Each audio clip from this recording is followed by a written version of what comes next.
ശ്ലോകം 4.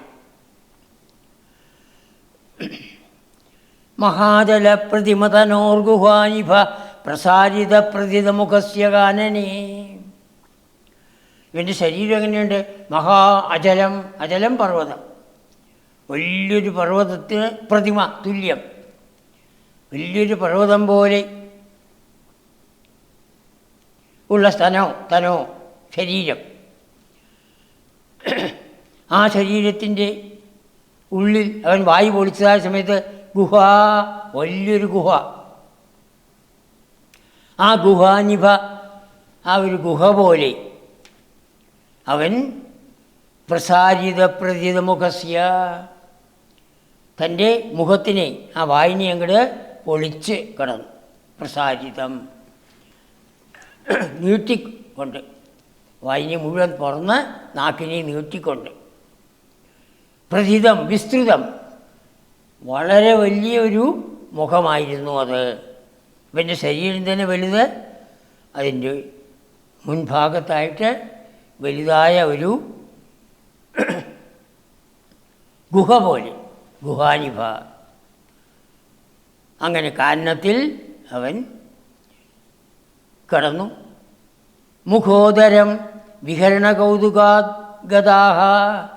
അങ്ങനെ ആ മുഖമാകുന്ന ഉദരത്തിന് വലുതായ അനേകം ആൾക്കാർക്ക് നിൽക്കാനുള്ളതായ സ്ഥലമുള്ളതാണ്. അത് കണ്ടു കുട്ടികൾ.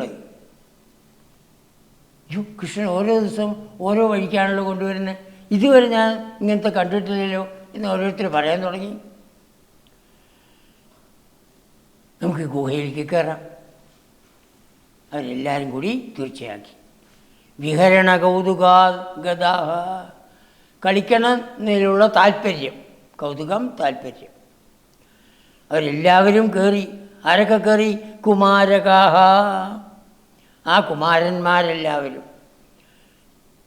ഭഗവാനോ കിമപി വിദൂരകേ ത്വയി, ഹേ ഭഗവൻ അങ്ങ് കുറച്ച് ദൂരത്ത് നിൽക്കുകയായിരുന്നു.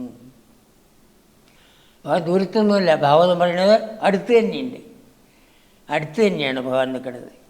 പക്ഷെ ഇവിടെ ഭട്ടതിരിപ്പാട് കുറച്ച് ദൂരത്താണ് എന്ന് പറഞ്ഞു.